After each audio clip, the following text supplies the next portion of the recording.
این ویدیو خیلی مهمه و هر کسی که تو بازار مالی فعالیت میکنه باید چیزایی که توی این ویدیو در موردش صحبت میکنیم و حتما بدونه تا بتونه به موفقیت بزرگی تو بازار دست پیدا کنه. اول اینکه در مورد یکی از مهمترین ارزهای حال حاضر بازار صحبت میکنیم، دلایل موفقیتش، تاریخچه سولانا، تحلیل تکنیکالش یعنی که قیمتش تا کجا میتونه رشد بکنه و دوم که میپردازیم به نکات بسیار مهم در بازار سرمایه‌گذاری.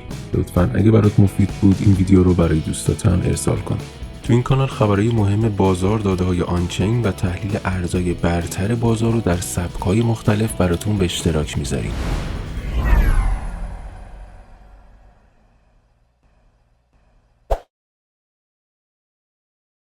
درود و عرض ادب، خیلی خوش برگشتین. تو این ویدیو به درخواست شما میپردازیم به تحلیل و معرفی یکی از موفق ترین و کاربردی ترین ارزهای این روزا یعنی سولانا. همیشه تو هر بازاری باید بدونی روی چی داری سرمایه گذاری میکنی. پروتکل سولانا ساخت برنامه‌های غیر متمرکز یا همون دپو خیلی راحت میکنه و از اونجایی که دنیا همه جوره داره میره سمت غیر متمرکز شدن و بلاک چین، پس کاربرد سولانا میتونه بیشتر بشه. وقتی کاربرد یه ارز بیشتر بشه یعنی اهمیتش بیشتر میشه. شبکه سولانا باعث بهبود مقیاس پذیری میشه. مقیاس پذیری در صنعت کریپتوکارنسی خیلی اهمیت داره چون باعث افزایش سرعت شبکه و در نتیجه افزایش تعداد تراکنش‌ها در ثانیه میشه. سولانا هم بر اساس پروف آف استیک و هم بر اساس پروف آف هیستوری کار میکنه، یعنی اجماع اثبات تاریخ و اثبات سهام، و به دلیل همین مدل اجماع ترکیبی مبتکرانه که داره خیلی مورد توجه کاربران کوچیک و بزرگ قرار گرفته. سولانا از قراردادهای هوشمند و برنامه‌های غیر متمرکز از طریق اثبات سهام پشتیبانی میکنه که همین هم در دنیای بلاک چین یه موضوع کاربردی و مفید حساب میشه. سولانا حدوداً 50 الی 65 هزار تراکنش رو در ثانیه میتونه پردازش کنه که خب این رقم بسیار رقم بالایی حساب میشه دیگه. در واقع سرعت و امنیت بالای سولانا باعث افزایش کاربردش شده. تمام این موارد از جمله دلایل موفقیت سولانا حساب میشن. عرضه در گردش سولانا تایید شده است و تعداد سولانایی که در بازار موجوده فقط 495 میلیون سولاناست که تعداد زیادی نیست و این خب خوبه. این یعنی این ارز تو بازار کمیاب، محدوده و چیزی که تعدادش کم باشه یعنی هرچی کمتر باشه قیمتش بیشتر میتونه رشد کنه. با این تعداد کم سولانا به راحتی میتونه تا $500 هم رشد کنه و سود خوبی به سرمایه گذاراش بده. نکته بعدی که خیلی اهمیت داره اینه که بیشتر از 2 میلیون نفر این ارز رو تو واچ لیستشون دارن، یعنی این ارز خیلی طرفدار داره. تعداد خریدارا و نهنگا یعنی سرمایه گذاران ثروتمند این ارز هم که همیشه در حال بیشتر شدن، یعنی اینکه این ارز میتونه آینده خوبی داشته باشه. سولانا با شرکت‌های بزرگی هم قرارداد بسته که خب یعنی حامی داره. همیشه آپدیت‌های مهمی داشته که باعث بهبود عملکرد این شبکه شده. همچنین آپدیت‌های مهمی هم در راه داره که از اینم میتونه بهتر بشه. اینو در نظر بگیرین که یه رودخونه تا زمانی که جریان داره و پرآبه میتونه به حیاتش ادامه بده. خب حالا ارز دیجیتال هم همینه، باید جریان داشته باشه. سولانا از موقعی که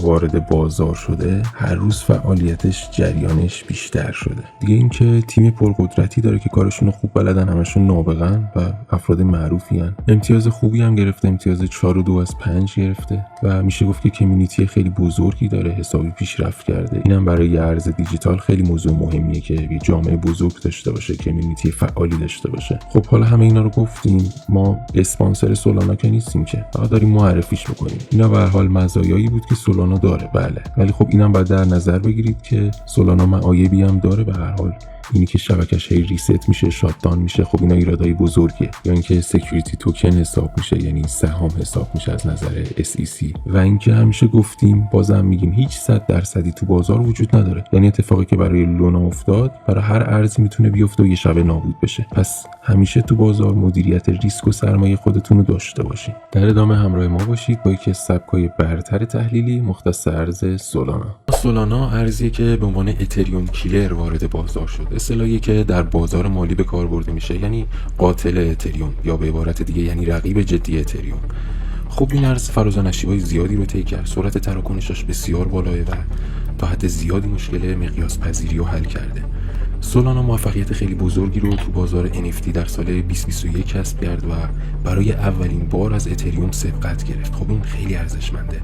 بعد از اون اتفاق فنی پردردسری که براش پیش اومد که کامل شبکه‌اش شاتدان شد و یه اتفاق باور نکردنی بود برای سولانا، ولی خب مشکلش رو حل کرد ارتباطش با سم بنکمن و صرافی ورشکسته FTX رو پشت سر گذاشت و به شدت قیمتش ریزش کرد. اما خب با این وجود سازندگان سولانا ثابت کردن که این شبکه و تیم سولانا عملکرد بسیار خوبی داشته و حتی با وجود چنین اصلاح سنگینی که داشت پرقدرت به سمت بالا برگشت.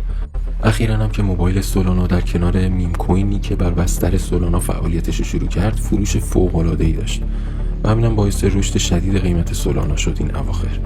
در بستر سولانا NFT های زیادی ساخته شد و سرعت تراکنش های سولانا از اتریوم خیلی بالاتره و هزینه کارآموزش هم خیلی پایین‌تر و به صرفه تره. به همین جهت ساخت توکن بر بستر سولانا بسیار به صرفه تر و بیشتر اومدن سمت سولانا و حتی شما در دسنترالایز اکسچنج های سولانا یا همون صرافی غیر متمرکز سولانا خیلی سریعتر از بقیه میتونین سواب انجام بدین، هولد کنین و فعالیت داشته باشین. و اما نگاهی میکنیم به اوپن اینترست سولانا. همونطور که روی چارت مشاهده میکنید اوپن اینترست سولانا به حد زیادی بالا اومده و تقریبا نزدیک شده به اوپن اینترستی که در سقف قبلی خودش زده بود. و خب همونطور که میدونید موقعی که اوپن اینترست افزایش پیدا میکنه احتمال اصلاح هم بیشتر میشه.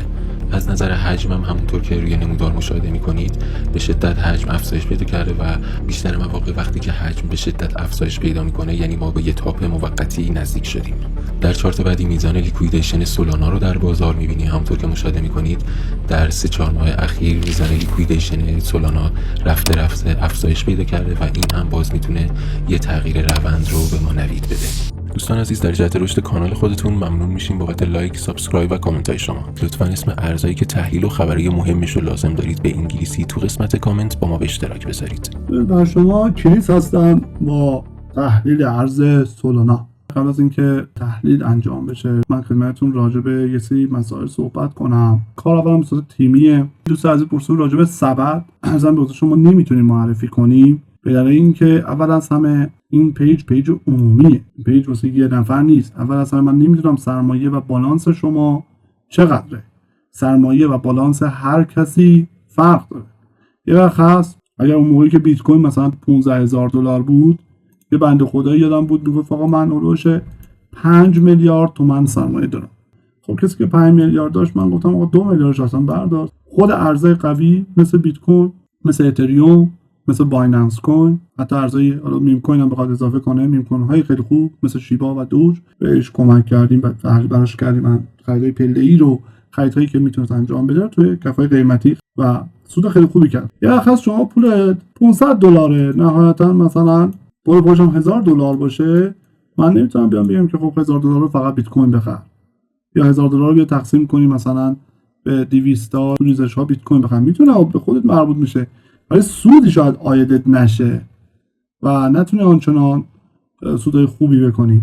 به جاش میگم کسی که مثلا 500 تا داره میتونه مثلا بره حالا ببین بازم من دارم میگم سبد معرفی نمیکنم، دارم راهنمایی میکنم که خودتون باید بچینید و تحقیق کنید چون من راجع به شما نمیدونم اول اون پول از کجا اومده. اگر اون پول قرضی وام نمیدونم فروش خونه ماشین باشه پولی که شما واقعا نیاز بهش دارید و فشار بخواد به شما بیاره تو خانواده نباید باش وارد بشی. میگم غلطه. دیدگاه تجربه من تو این چند سال اینه، همه بازارهای مالی هم همینو میگن. پولی باید بیاری که مازاد باشه، پولی باید بیاری که اگه از دستش دادی فشار تو زندگی آنچنان وارد نکنه به خانواده شما. درسته شما رو میذاره عقب، درسته شما رو ناراحت میکنه ولی قرار نیست شما رو که نابود کنه. پس باید همه چیز مرغ‌های مدیر سرمایه‌شو در نظر بگیریم. مدیر سرمایه فقط این نیست که بگم خب آقا تقسیم بر 10 تا خرید پله‌ای کن یا نمیدونم تقسیم بر 20 تا خرید پله‌ای کن یا نمیدونم استاپ لاس بذار مثلا 1%. نه، مدیر سرمایه اول این بالانسش چقدره، چون میدونید این بالانسش چقدره و میدونید چه جور آدمیه. نه پول از فروش خونه آوردم خیلی خوب، حالا میخوای خیلی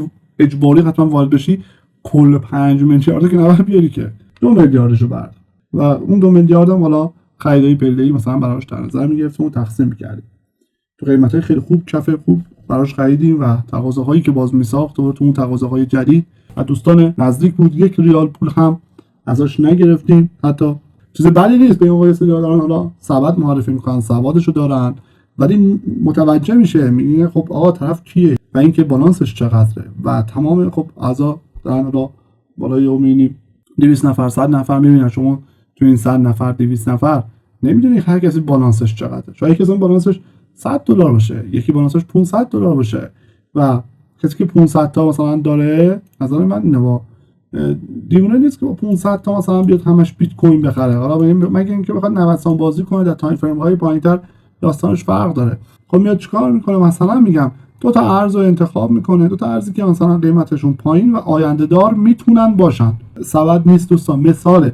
مثلا میبینی آقا فانتوم ارزیه که قیمتش خب خیلی خوبه، پایینه و میتونه آینده دار باشه. مثلا همین سولانا اگر دوباره بتونه در قیمت‌های دیسکانت، این میتونه ارز آینده داری باشه، میتونه مثلا $100 بخره، پروپوش مثلا $150 دیگه. پروپوش خیلی مثلا چون سولانا واقعا خوب ارز قوی بوده با توجه به گذشته‌ای که داشته، خب یه پروپوش مثلا تا 200 تا بخره. چه دیدگاهی رون ارزه داره؟ میدونین چی میخوام بهتون بگم؟ مثلا دوج کوین یه میم کوینه، میدونه میم کوینه، ولی فاندامنتالش رو در نظر گرفته، گذشته‌شو در نظر گرفته، این ارز چه وعده هایی داده و قرار چه کارهایی و زیر ساختهایی رو برای خودش انجام بده، چه قراردادهایی داره با دیگران. اون موقع مثلا یا $100 مثلا اینو میخرم، دو تا ارز انتخاب میکنه با 500 تا و خریدهای پله‌ای خودش رو تو ریزش ها، تو ناحیه‌های دیسکانت، در ناحیه‌های ارزون خرید میزنه. حالا به اون ناحیه دیسکانت میرسه یا نمیرسه. این واقعا مهمه که بتونه با 500 تا نمیتونم بهش بگم که خب برو بیت کوین اتریوم بخر. خب بله تو ریزش هم بیت کوین اتریوم بخره. فرض مثال بیت کوین مثلا رسید آقا به 40000، با 500 تا مثلا بخواد روی 40000 تا مثلا سود کنه، البته آقا 70-80% 100% مثلا سود کرده باشه، پول زیادی شاید از دیدگاه من نیست. شاید اون 100% ارزاش کنه که پولش 2 برابر شده، 500 تا شده 1000 تا، ولی به نظر من چون قیمت‌های بیت کوین و قیمت‌های اتریوم بسیار زیاده، میتونه به قول گفتنی کم برای هولدری سنگین باشه. مگر اینکه بخواد نوسان بازی کنه، بره فیوچرز بزنه، اینا به خودش مربوطه. موجود این واسه هولدرها صحبت می‌کنیم، واسه سرمایه‌گذارها صحبت می‌کنیم. نوسان بازی به علم خودشون میخواد و روانشناسی قوی میخواد، صبر خودشون میخواد. حالا این نوسان بازی کوچیک میتونه تو ترید فیوچرز باشه، معاملات با لورج دار، اهرم دار، لورج‌های مناسب باشه، یا میتونه نه تو همون اسپات هم من دیدم یه سری نوسان بازی میکنن. ما تا جایی که میتونیم ارزایی که مثلا ارزای خیلی خوبی ان تحلیل میکنیم، یعنی حالا رتبه‌های خوبی دارن، تا جایی که سابقه‌های خوبی داشتن رو تحلیل کنیم. مثلا ارزهایی که احتمال صعود دارن یا به درخواست شما تحلیل تکنیکال دیدم مثلا میتونه آینده داشته باشه، تحلیلش انجام دادیم.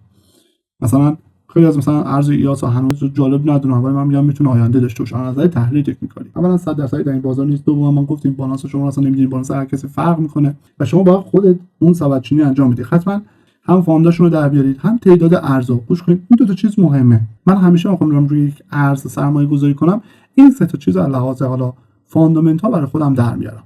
کارمزد اون ارز، دو سرعت تراکنش اون ارز، سازنده اون ارز، تعداد اون ارز. یه سری تعداد دیگه هم هست که هنوز آزادسازی نکرده. مثلا من شنیدم سولانا یه سری تعداد مثلا ارزهای دیگه ایشون میخواد مثلا حالا آزاد کنه، و یا مثلا راجع به سند باکس من شنیده بودم میخواد سری تعداد ارز دیگه آزاد کنه. من اینا رو در میارم. حالا میگم سرعت تراکنش اون ارز خیلی مهمه، کارمزدش خیلی مهمه و سازندش.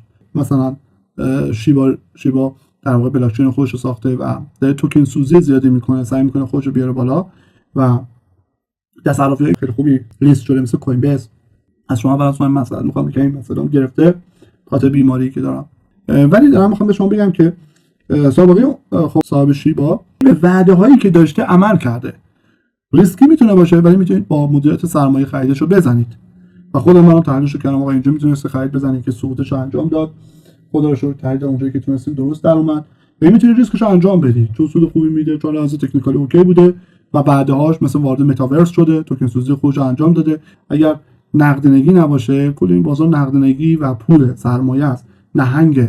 اگر یک اسپانسر نباشه، نهنگ نباشه، شما هر چقدر اون تعداد ارزو بسوزونی، توکن سوزی کنی، حتی ممکنه باعث رشدش نشه، باعث ریزشش بشه.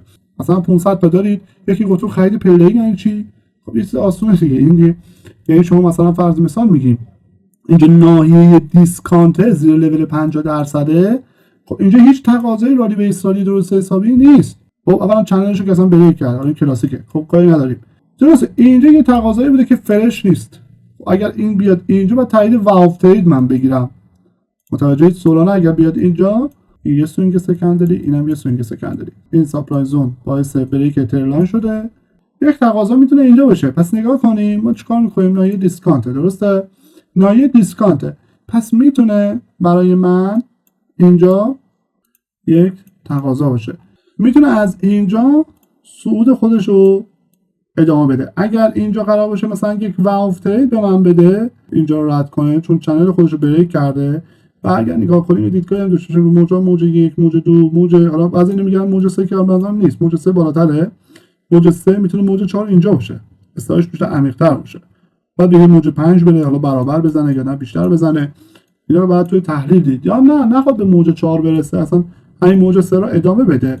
پس ما چیکار میکنیم؟ تو ناحیه دیسکانت ما اینجا یک تقاضاست. اگر اینجا به من واو ترید داد توی هفتگی، حالا 2 قله بسازه، این یه قله و یه قله دیگه هم بسازه که یه کفو بزنه، چون این کفو فکر کنم نزده هنوز. این مثلا این کفو میبینید، این کفو هنوز نزده و 2 قله رو باید بسازه. یعنی به این صورت این یه قله بیاد مثلا اینجا یه قله بسازه، قله دوم، بعد بدین کفو بزنه، کفی که با شادو هست. اون موقع میتونیم خط روند آلفونسو رو رسم کنیم. اگر OCH داد میتونیم برای یه خرید پله‌ای بزنیم و هم باشگاه اضافه کنیم. خب خرید پله‌ای چی؟ یعنی مثلا شما 500 تا داری، من 500 تا دارم، تقسیم بر 15 تا خرید پله‌ای سخت حسابش می‌کنیم. 500 تا تقسیم بر مثلا 15 تا خرید پله‌ای. حالا بخوایم 500 تا رو تقسیم بر 10 تا خرید پله‌ای کنیم میشه $50. حالا 15 تا خیلی سخته، ولی همون $50 مثلا برای شما اوکیه به نظر من.